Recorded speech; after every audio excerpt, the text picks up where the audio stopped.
प्रमोद बर' बिथाङा गाव होनदोंमोन आबसु थानाय समाव बे आन्दलनखौ पीएम चिफ एबा गावबुरा जानो थाखाय खालामाखै होनदों। दिपेन बर'नि हाबनायाथ' गोदान नंखाया। बिथाङा जेलानाखि आबसुनि प्रेसिडेन्टमोन बिथाङा प्रमोद बर'जोंनो आगदा आखाइ जाना मावदों। राजुरि बिथाङा बुंदोंमोन दे गावसोर सासे देरहाबानो गावसोर सरकार दागोन होननानै। बेथ' दिनै जों नुनो मोनबाय 7 जन देरहादों बिथांमोना दिनै सरकारानो दानो हायाखै। प्रमोद बर'आ जेनाखि चिफ जानायनि उनाव ओरैबायदि सेल्फिशै बियो मावदों। गावनो एमसिएलए देरहाबाय, गावनो एमपि जाबाय आरो गावनो एमएलएनि केन्डिडेटनि टिकेट बिबावदों। स' बेयावनो जों बुंनो हायो दे दिनै बिथाङा सेल्फिश। जुदि बिथाङा मोजां लिडारमोनबा बेबायदि गेलेनांगौनि जरुरत गैयामोन। गबिन्द बसुमतारियाथ' जास्ट नामाव इलेक्टेड डिपुटि चिफल'सोमोन, खिन्थु मेन सालायनाया जाहैबाय दिपेन बर' बिथाङानो सालायखादोंमोन। दा बिसोरो 15 जनखौबो देरहानाय होनदों, खिन्थु सासेबो बिसोर देरहाया। जों बेखौ खाथां नुनो मोनदों।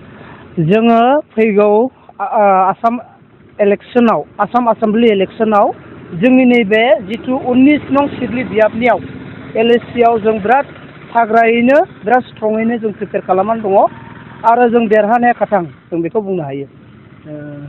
इउपिपिएलनि गाहाय नेहाथारि राजु नार्जारि बिथांमोनहा बुंबाय थादों बिटिसि हालामनि मोन 15 बियाबावबो इउपिपिएलआ गोख्रों जानानै दं। बेहाय बिथांमोनजों टाक्कर होनो थाखाय माबायदि थियारि नोंथांमोना? स' राजुरि बिथाङा सिगां जेनाखि इउपिपिएलनि जेनेरेल सेक्रेटारि समावबो बुंदोंमोन दे गावसोर सासे देरहाबानो गावसोर सरकार दागोन होननानै। बेथ' दिनै जों नुनो मोनबाय 7 जन देरहादों बिथांमोना दिनै सरकारानो दानो हायाखै आरो बिनि बुंनायाथ' नंखायानो। आरो दा बिसोरो 15 जनखौबो देरहानाय होनदों, खिन्थु सासेबो बिसोर देरहाया। जों बेखौ खाथां नुनो मोनदों। मानो होनबा दिसपुर सल' यात्रा जिथु जोंनि मानगोनां हाग्रामा महिलारि सारा जेला खालामदों, होमब्लानो जों मानसिफोरनि जुक्ति जानायखौ आरो मानसिफोरनि गोसोखौ जों मोनदांबाय जे जोङो बिपिएफ हानजाया 15थाखौबो 15था देरहागोन आरो दिसपुराव जों थांगोन। दिनैनि दिनाव इउपिपिएलनो मानो भट होआ होननानै सानो रायजो राजाफोरखौ? दिनैनि दिनाव इउपिपिएलखौ मानो थाखाय भट होआ सानदों होनोब्ला बै समावनो जों नुबाय जिथु इउपिपिएलनि चिफ प्रमोद बर' बिथाङा गाव होनदोंमोन दे आङो आबसु थानाय समाव बे आन्दलनखौ पीएम चिफ एबा जिएम एबा गावबुरा जानो थाखाय खालामाखै होननानै। नाथाय दिनै जों नुनो मोनबाय प्रमोद बर'आ जेनाखि चिफ जानायनि उनाव ओरैबायदि सेल्फिशै बियो मावदों। खुनु रायजो राजाखौ बिथाङा अनसायनो रोङाखै, खुनु रायजो राजाखौ बिथाङा अननाय होफिननो रोङाखै। जिहेथु जोङो दा नुनो मोनबाय गावनो एमसिएलए देरहाबाय, गावनो एमपि जाबाय रिसेन्टलि आरो गावनो एमएलएनि केन्डिडेटनि टिकेट बिबावदों। स' बेयावनो जों बुंनो हायो दे दिनै बिथाङा सेल्फिश। जुदि बिथाङा मोजां लिडारमोनबा बेबायदि गेलेनांगौनि जरुरत गैयामोन आरो बिथाङा दिनैहाय देरहागौमोन। रायजो राजाया जुदि बेखौ रायजो राजाखौ बियो अननो रोंदोंमोनबा, बेखायनो बिथांमोना देरहाया एबा प्रमोद बर'नि जिथु लिडारशिपखौ रायजो राजाफ्रा जोङो नाङा होननानै बुंनाय जादों। बिसायख'थिया खाथिथारसै, नाथाय दासिमबो नोंथांमोननि हान्जानिफ्राय बिजाथिनि मुंखौ फोसावाखै। दा माबायदि बिजाथि फैगोन रायजो राजाया मिथिया। दा भट होनो थाखाय रायजो राजाखौ मा खावलायगोन बे?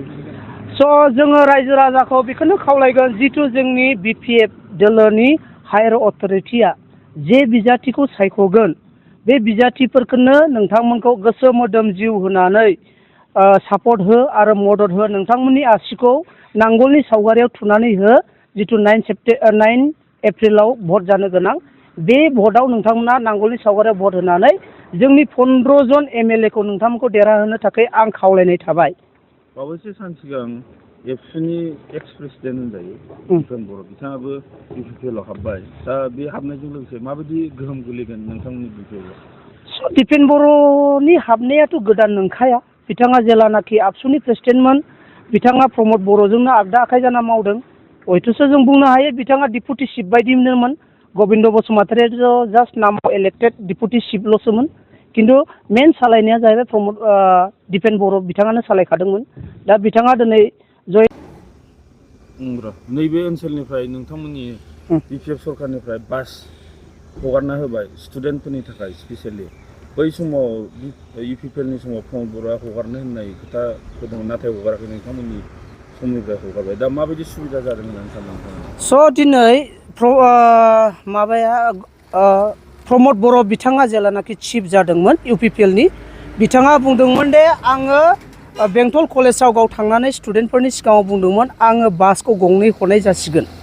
नाथाय बिथाङा बे खोथाखौल' बुंदों खिन्थु दिनैसिम जाफुङाखै आरो बिथांनि बुंनाया मिसलिया जाबाय।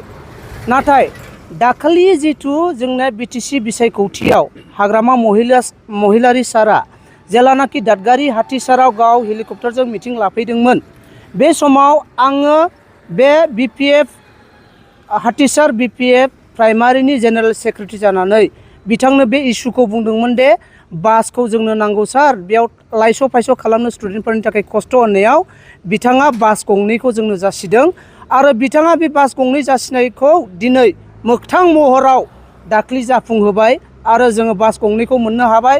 जोंनि हान्थिमेला खालामनाय स्टुडेन्टफ्रा हाथिसारनिफ्राय बेंटल कलेज आरो नोङो सान्तिपुर स्कुल आरो नोङो दैमालु स्कुल आरो बिभिन्न स्कुलाव जोङो दा सभाराम कलेजाव थांनाय बिथांमोननि हान्थिमेलनि थाखाय बिथाङा जोंनो बास गंनै होबाय। बेखायनो जों गोसो गोरबोजों जोबोद हामबाय होयो जोंनि हाग्रामा महिलारि चिफ बिटिसिनि सारखौहाय।